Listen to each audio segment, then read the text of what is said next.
tent camp in a canyon, excavating for mine. Dwelt a miner, 49er, and his daughter Clementine.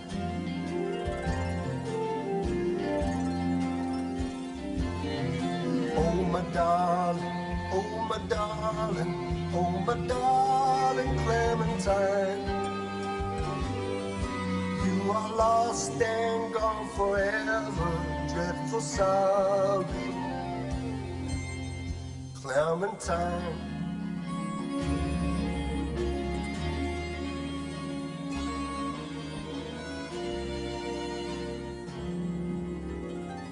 My darling Clementine. We all learned this song as kids and have never forgotten it. But though generations have sung this tune, keeping alive the spirit of the California Gold Rush, no one ever really knew who this Clementine was. Well, in tonight's tall tale, you'll get to meet her, and you'll discover why we think her story inspired this legendary American folk song. And the next time you sing it, you'll understand why they call this special lady Darling Clementine.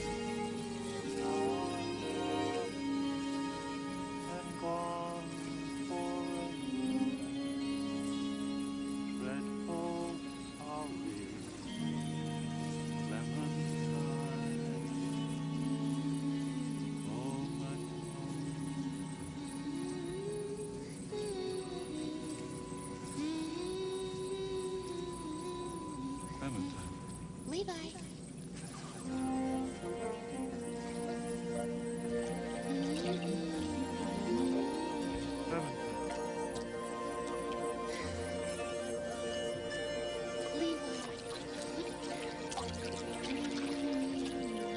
Clementine?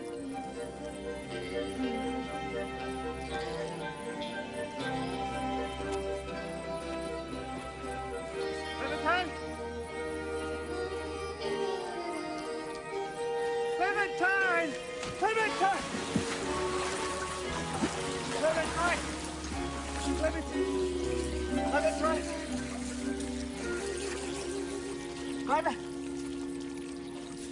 Clementine!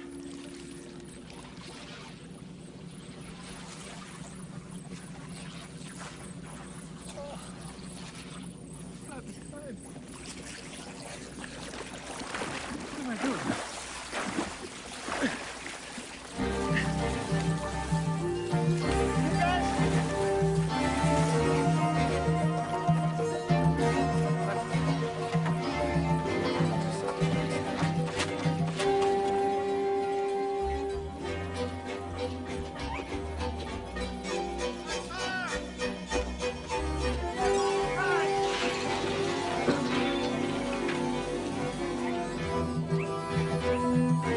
I saw Clementine down by the lake. I did, I swear. She was singing, dancing on the lake. Sir, I saw your daughter. Son, we're all missing her. I know how tough it is. We're all grieving for her loss. Look, come over here and sit down. I'll get a little something for your nerves. But I saw her. I mean, just as sure as I'm sitting here. I mean, she was just as real as she ever was. Yeah. Oh, he saw her all right. He saw that golden ghost dancing on the lake. There was something about that girl none of them could ever forget. Something about her that changed their lives. And so this is the story of how Clementine became a legend, and of how her legend became a song. It all happened back in the gold rush of 1849. That's when gold was discovered in California. Rumors were rampant.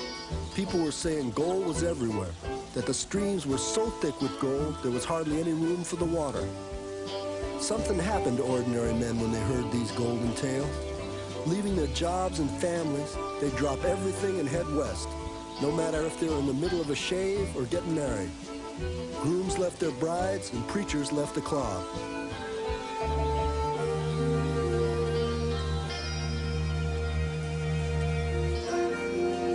Gold was in their eyes and greed in their hearts.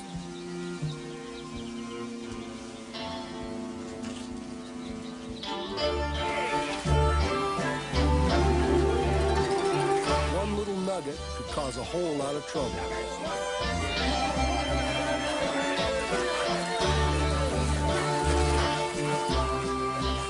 But it was hard to blame him when the mountains sparkle with gold nuggets the size of watermelons.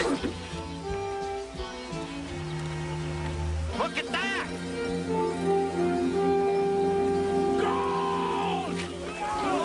Like old hound dogs chasing a rabbit, the smell of gold made men run faster and farther than they ever thought they could. But like most hound dogs discover, the rabbit usually gets away. Most never found gold. Others never gave up. Like Lucky Jake. He added Lucky to his name because he was sure that one day his luck would change and he'd strike more gold than he knew what to do with. Well, that day never came. What Jake didn't know is the real reason he was lucky was because of his daughter, Clementine. She was worth more than all the gold in all the hills of California. Clementine was special. She had her own way of doing things.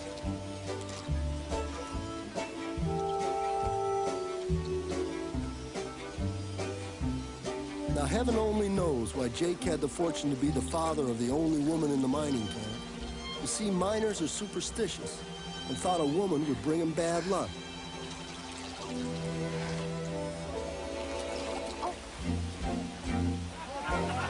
Truth is, those smelly old miners didn't appreciate all that Clementine gave them. That is, except for one miner. One day, romance came into bloom all on account of them bloomers.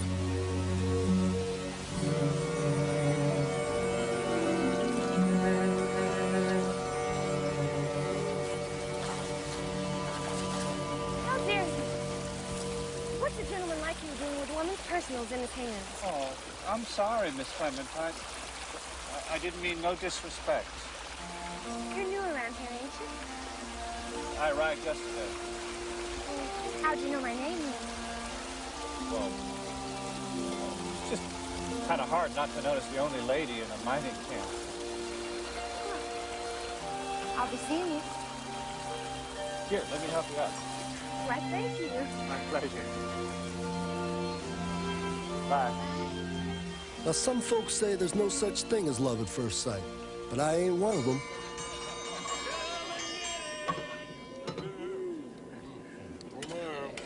Near the Bucksnort River, that land's so rich, them gophers have thrown up chunks of gold as they dig their mouths.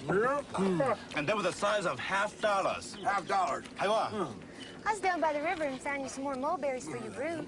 Sure was a good idea putting in them mulberries. Boys just love it. I heard about a chap up the river named Sylvester. Now, one night, just after midnight, he woke up hearing this soft knocking. It was Tommy Knocker himself. Tommy Knocker. Sylvester followed the sound of that knocking, and he struck it right then. I hear that Sylvester's coming down here. Sylvester sounds like an interesting fella. Daddy, have you met Levi? Sylvester is just lucky. Everywhere he go, he strikes it. Sylvester sounds more and more interesting all the time. These are excellent beans, Miss Clementine. Why, thank you. They're the same ones I make every night. Tonight, they're exceptionally good. Well, thank you again. Yeah, these beans are just the way we make them back home. Huh? Burned. You're always talking about back home. You must miss it.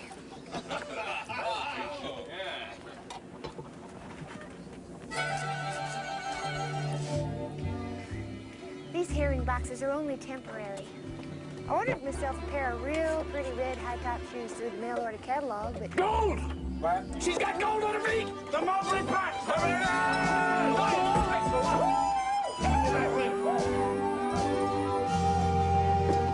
all right, I got it. What were you saying, Miss Clementine? Well, I ordered them 2 years ago, but we don't seem to stay in town long enough for them to reach us. Oh, it's a big problem. I know exactly what you mean. Try some more of your beans, Miss Clementine. Sure. You know, one time I ordered some scissors, some needles. Took them almost 6 months to find me. I just keep imagining my shoes lost between no place really and whatchamacallit, the town we were in last. These poor little red shoes, just sitting out there getting dusty. Just waiting for someone to send them on. Yep. These are the best beans I've ever had, Miss Clementine. Why, thank you. It is my special recipe. I call them strike-it-rich beans. Because one time after I served them, 3 miners struck it rich. And ever since then, Daddy's been eating beans every day. Every day? Every day. And he insists I fix them just the way I did then. Daddy's kind of, well, you know how miners are. Superstitious. Well, one time after finding a gold nugget about the size of a bean, Daddy wouldn't take his socks off. Wouldn't even let me wash them. Oh, my, you are a good eater. Oh, they're so good. Well, anyway, Daddy just kept on wearing them until finally just dissolved right there on his feet. Nothing left but a bunch of threads.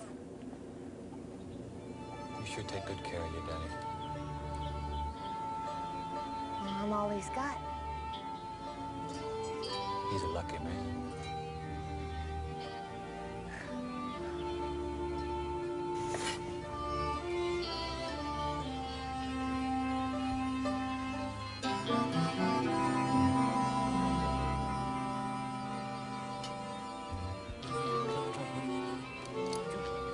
Excuse me. 4 helpings of beans. Now, it's plain to see that Clementine and Levi are becoming an explosive couple.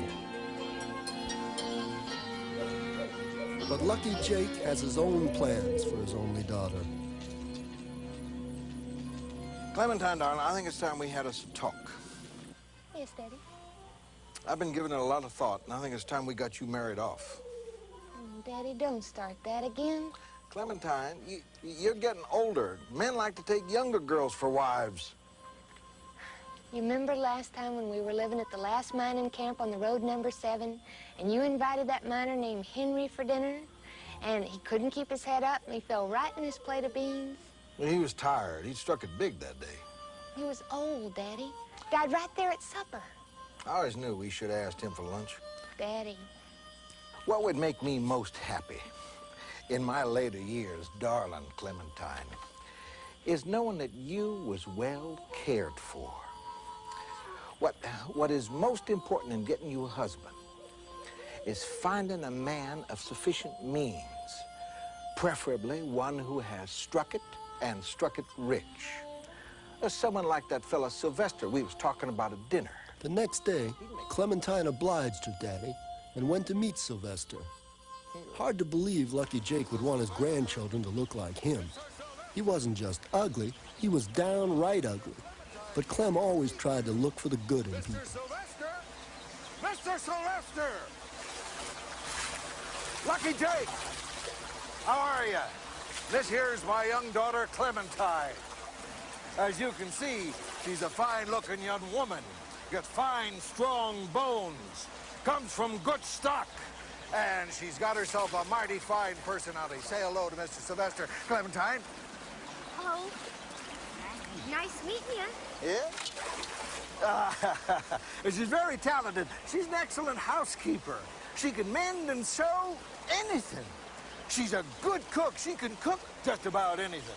Her apple pie is probably not just the greatest, it's probably the best west of the Rockies. Probably the best in the country. Probably in the whole universe. But she herself don't eat very much. Well, she tried, but there was no good in Sylvester. He wasn't only ugly, he was mean, and he was greedy. Even greedier than Lucky Jake. Clementine left those two splashing over another and sloshed downstream to someone who appreciated her for more than just her assorted fruit pies. Hi, Miss Clementine. Hi. There's a very pretty tune you were just humming. Is that anything I might know? Nah, I made it up. Been humming it since I was a kid. Really? How's it going today? Oh, fine, fine. Any luck? Oh, no, there's nothing in this stream. Been mining long? Well, about 6 months. Levi, See, I was on my way to San Francisco to open a tailor shop. And everybody told me I was crazy not to come up here and make my fortune. A tailor shop. What an interesting line of work. It's been a dream of mine ever since I was, just a little boy. You know, it's real fascinating to watch somebody make 2 pieces of material into one. Just by using a tiny little piece of thread.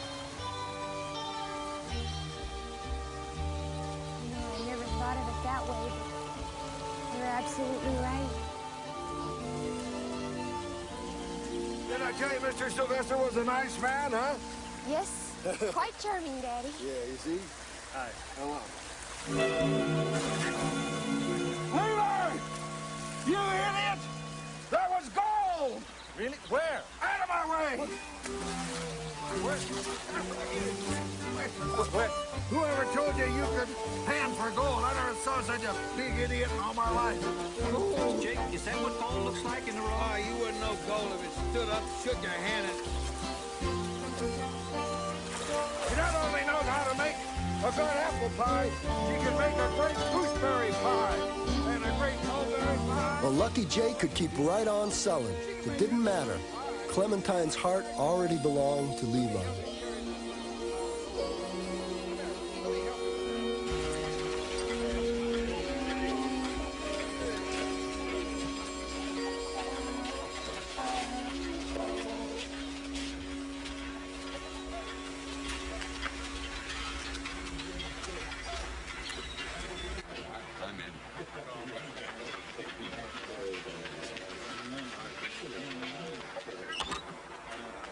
Oh, I see you finally got your paper, Mr. York.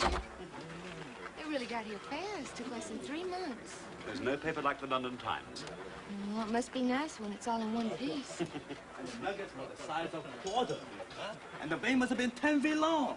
His donkey was so loaded when he left camp, he could barely walk. They were as big as my fist. Well, here's solid gold nuggets the size of grapefruit. His whole claim was solid with him. Any mending needs to be done today, Mr. Ripple? Oh, got lots of Clementine. Well, I mended half those pants last week. Oh, boys, you're tough on them. I need another round of your brew over here, Ripple. How's it going today, Sneaky Pete? Been kind of cooped up in here.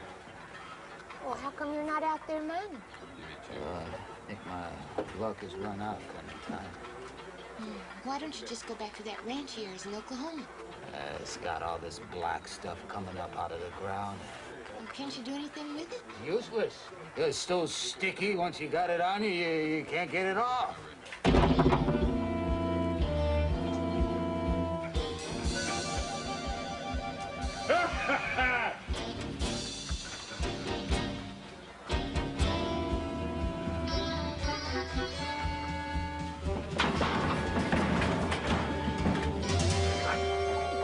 Who's the girl? Clementine. Give me the biggest pitcher brew you got. And make it fast.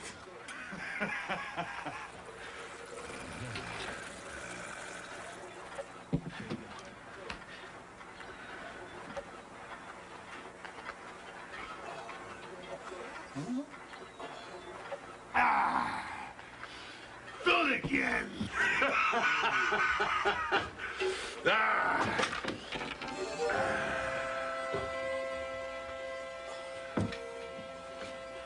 I was just returning this to you. It seems you dropped it.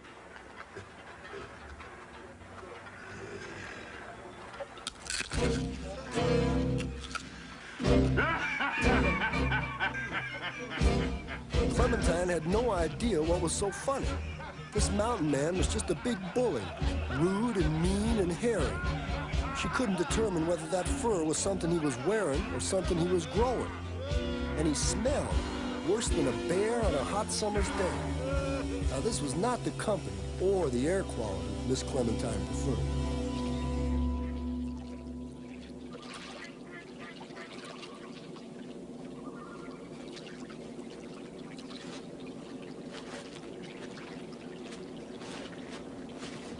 prefer the cross-stitch? Most of the time. I think it looks best, don't you? No, it looks fine. It's not very strong. Yeah, I know. I've re-sewed these more times. What is it about miners that they're always ripping their pants? Oh, that's because this fabric isn't made for a working man. See, these pants are made for somebody sitting behind a desk or for going to church. See, a working man's pants ought to be made out of something strong, you know, durable, like the stuff tents are made out of. And they ought to be held together with metal rivets, not just thread. Metal rivets. You've given this a lot of thought, haven't you? Ever since I was a kid, I used to scratch my knees on the patches my mom used to sew on my pants. I've always thought that pants ought to be made out of some stronger material. I never thought of it. You're absolutely right. You really think so? I think it's the smartest thing I ever heard in my life.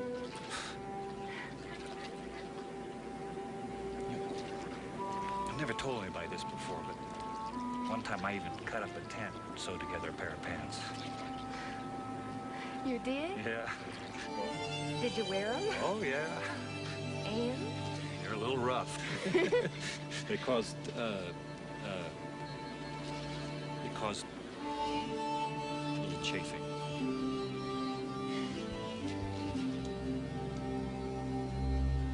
Sometimes it just gets so hot wearing these bonnets. They keep the sun from giving you a red neck or a burnt nose. And they're fashionable. But not practical. Just like long hair. I know men like it. But when you're working out of doors. I like your hair. I think your hair's different. Unique. I think it caused a whole new rush to the barber shop. Who cut it for you? I did. All by yourself? Well, wasn't gonna let my daddy do it. I think it's very pretty. You do? You're very pretty, Clementine. Long hair, short hair. Just doesn't make any difference. Thank you, Levi. No one's ever told me I was pretty before.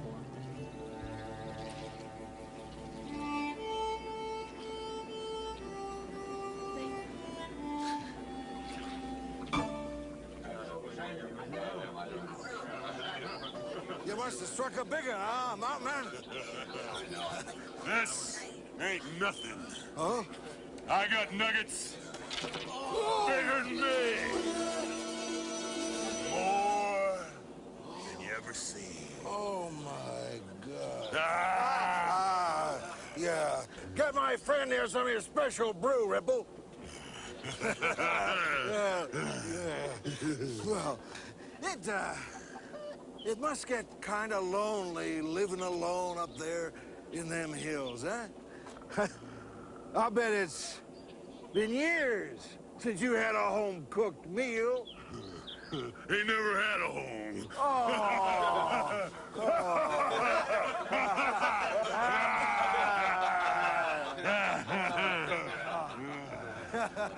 A man needs a woman to make him one.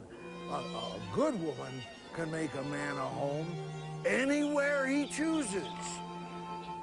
Even in the mountains. Oh, yeah. Have a drink.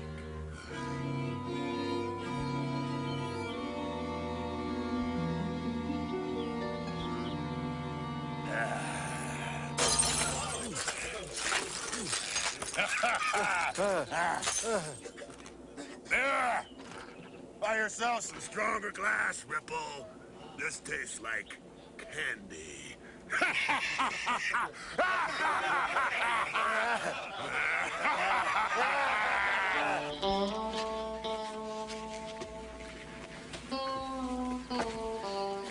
See, you cross over right here. Oh, Levi, I don't know that it looks a little rickety. Oh, no, it's all right. Come on. But I can't swim. Oh. Don't you worry. I won't let you fall in. Okay.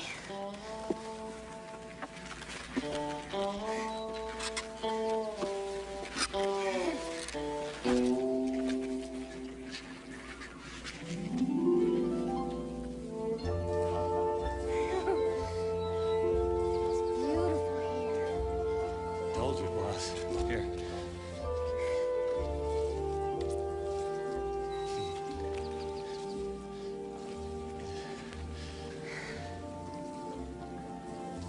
I've been thinking about your dream of going to San Francisco, Levi.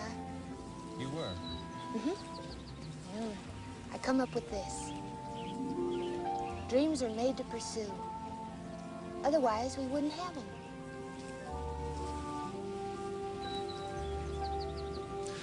You know, I have another dream. Another invention? That you'd be my wife. Why? You could work in a tailor shop right next to me. We could even put your name on the sign. Levi and Clementine's tailor shop. Levi.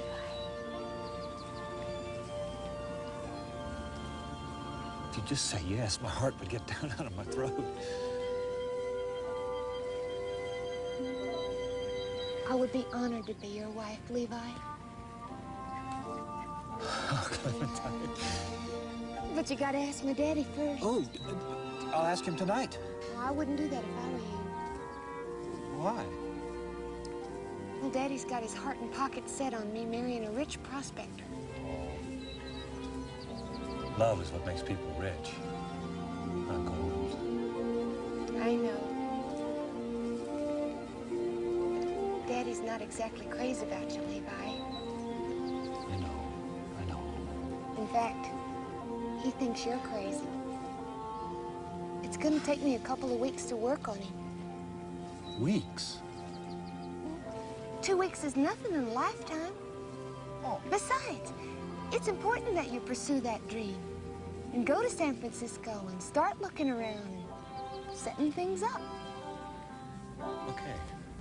I'm gonna go to San Francisco. I'm gonna be back here in exactly 2 weeks. I'm gonna ask your daddy for your hand in marriage.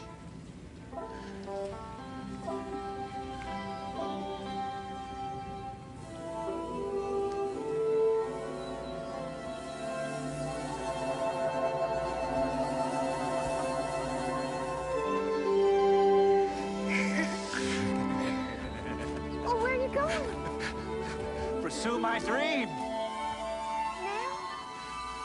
I'll be back here in 2 weeks. I'll meet you right here under a full moon.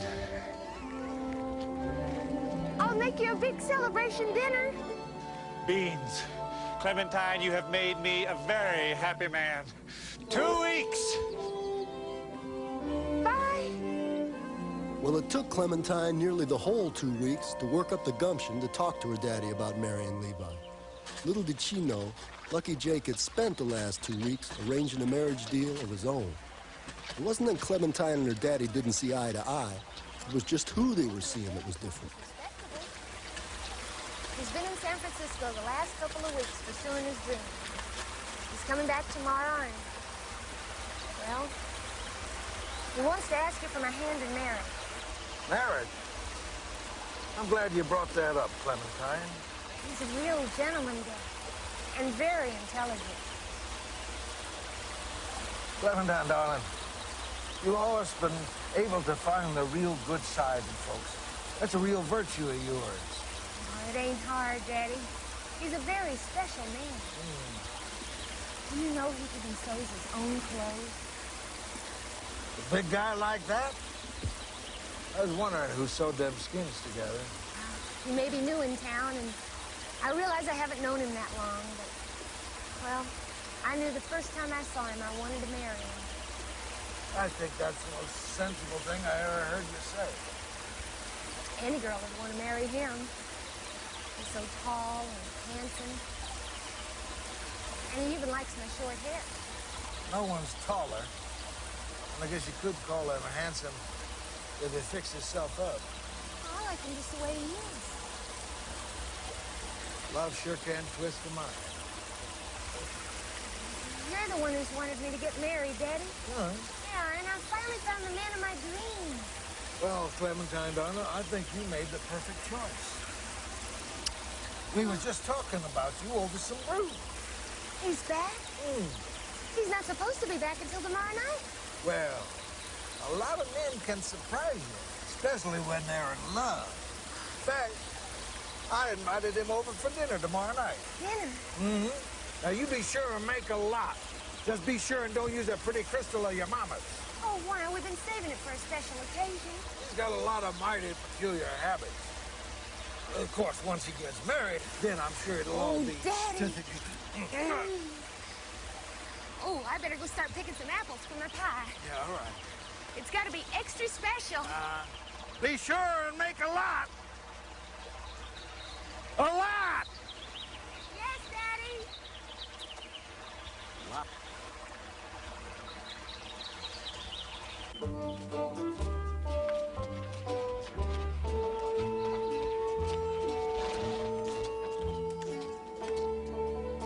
The evening of the prenuptial dinner arrived.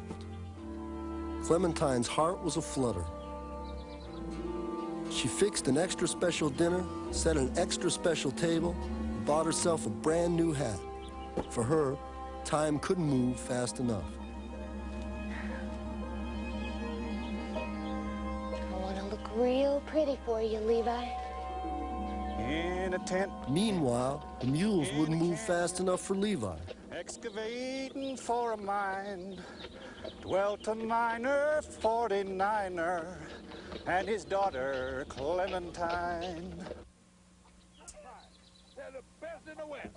Here we are. Clementine. Clementine, darling. This here's our special guest. The mountain man.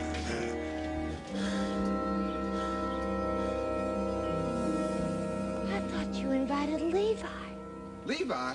Well, that fool don't even know what gold is. Why would I let him marry you? But Daddy, I want to marry him.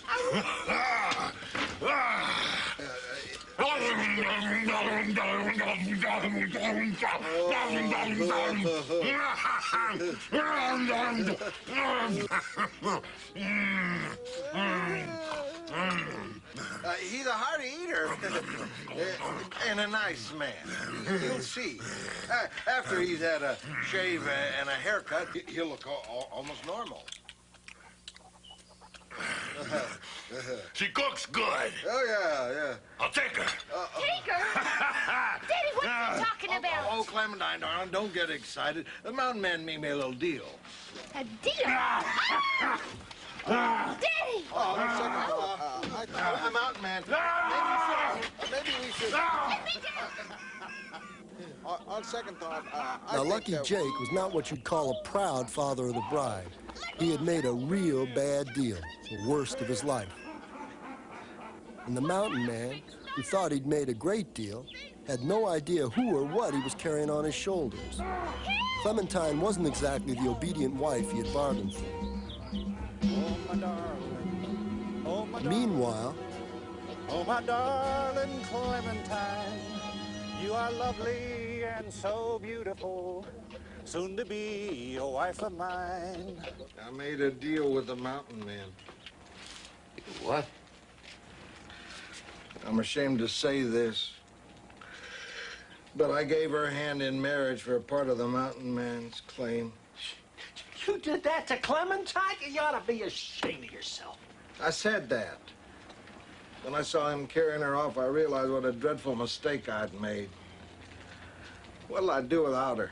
What'll we do without her? Yeah, who's gonna talk to us? I told her all about home. She's the only one who cares about the London Times. She was giving me a recipe for wonton with beans.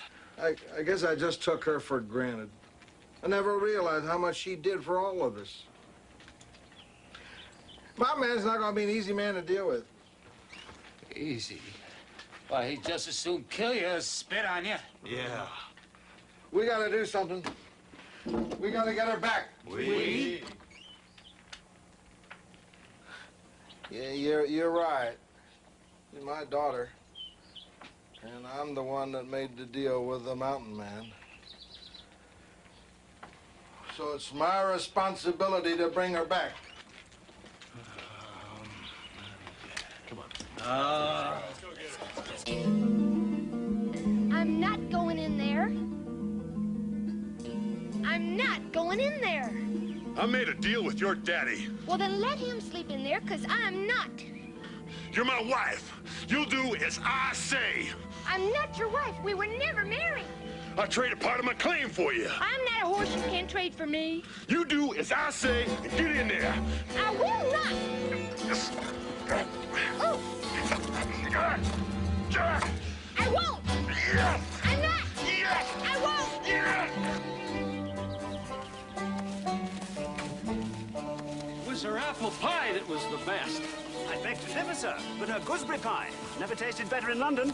Well, I've been in every state of the Union. Ain't no better mulberry pie. Yeah. You're all wrong. It's her beans. She makes the best darn beans in the world. Well, they say the way to a man's heart is through his stomach. And the men were beginning to realize that it wasn't just Clementine's beans that propelled them up that mountain. And the shoes were number 9. Pairing boxes without topses, sandals were for Clementine. Oh, my darling, oh, my darling, oh, my darling Clementine. I can hardly wait to see you in your new red shoes so fine.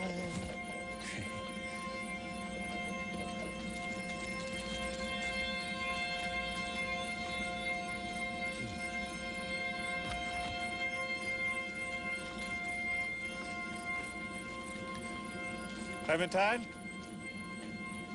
I'm back. Clementine?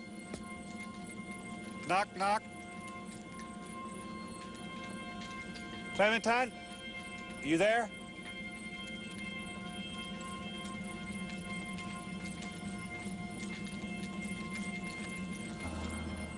A spot by the mill. Woman, I'm losing my patience. You get in that cave, or I'm gonna be forced to use physical violence on you. Don't you touch my daughter. Mountain man, I made a mistake. I'm calling the deal off. I want my daughter back. Look, I'll give you back the 10% of your claim. Deal's a deal. Well, I'm taking it back. Well, I ain't. Daddy! I'll get you back. Don't worry, darling. You ain't getting her back. Oh, no, she's mine. Mountain man. Now listen. Mountain man, you and me is rational men. I'm sure we can reach some kind of an agreement. I'll tell you what. I will give you 10% of my claim. Okay, 20%. Oh, okay, 50%. Okay, 75%. No, don't you hurt my daughter. You can have all my claim. All of my claim. My daughter's far more important to me than any gold. You can have my claim, too. Just please don't hurt her. Yeah, here's my claim, too. Take my claim, too. Here's mine, too. And mine, too. And mine, too. Now, don't hurt her. Here's mine. And mine. And mine. My claim, too. Don't hurt her, Mountain Man. Here's mine. Please let her go.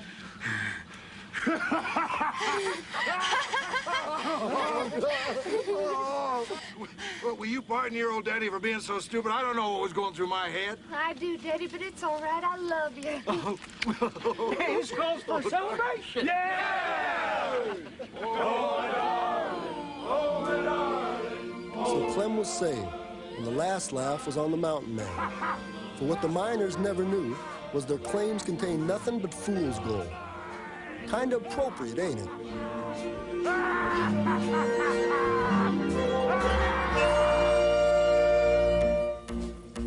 Meanwhile,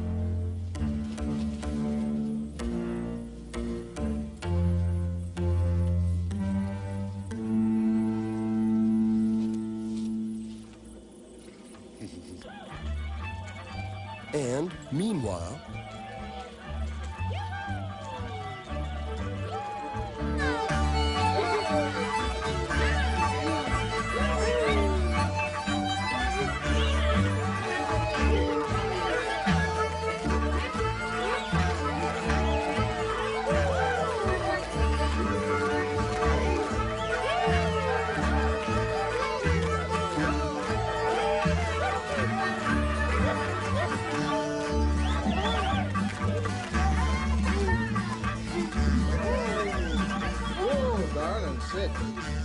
Here you go, Clementine. Fixed up a little something special for you.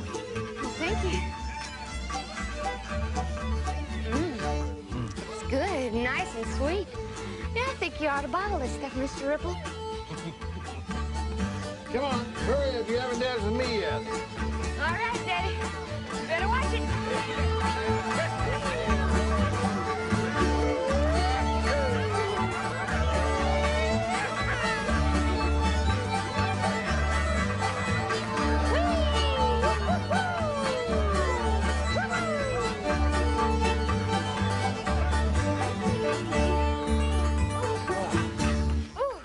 You going to sleep well tonight, Clementine? People always sleep well under a full moon.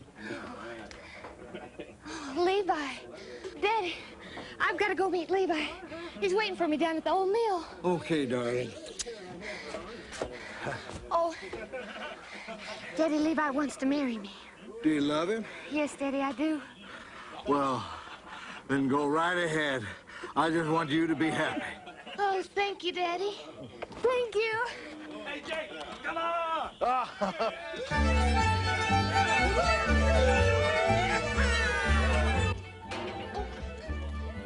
Clementine felt like the belle of the ball, the toast of the tin can.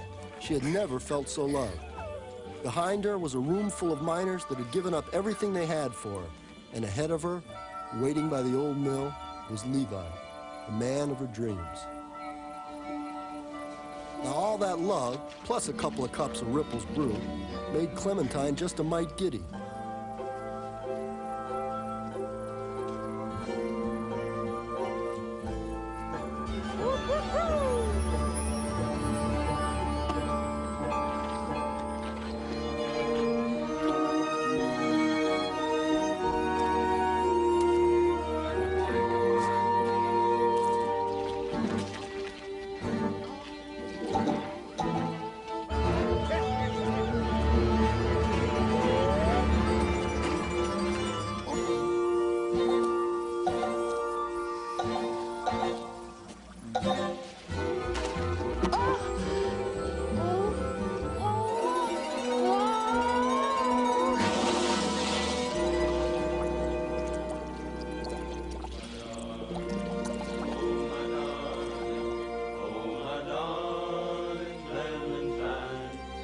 Levi was never the same.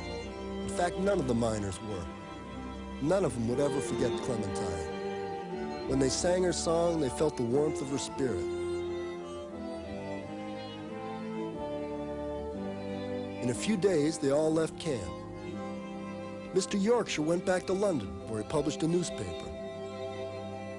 Sneaky Pete went back home to Oklahoma, where he discovered that the black bubbly stuff was called oil. Mr. Sumluck went to Los Angeles, opened a restaurant, his specialty, beans. Mr. Ripple went on to a place called the Napa Valley and bottled his brew. Lucky Jake went to San Francisco to help Levi pursue his dream. They succeeded, and most of us still wear them today. Anyway, that's how come we still call them Levi's. In all their hearts, they knew that Clementine changed their lives. She showed them that their dreams were more valuable than any gold.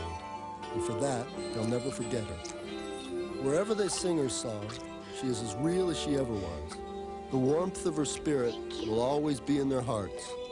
And sometimes, real late on a summer's night, folks say they can still see her ghost out there, dancing on the lake, in her new red shoes. In a tent camp, in a canyon, excavating for a mine. Mr. Minor, 49, and his daughter, Clementine. Oh, my darling, oh, my darling, oh, my darling Clementine. You are lost and gone forever, dreadful sorry, Clementine. Oh, my darling Clementine, Clementine. Oh, darling Clementine. Like she was, like a fairy, and her shoes were number 9. Though in life I used to hug her, and now she's dead, I draw the line. Oh, my darling Clementine, Clementine. Oh, my darling Clementine, Clementine. Oh,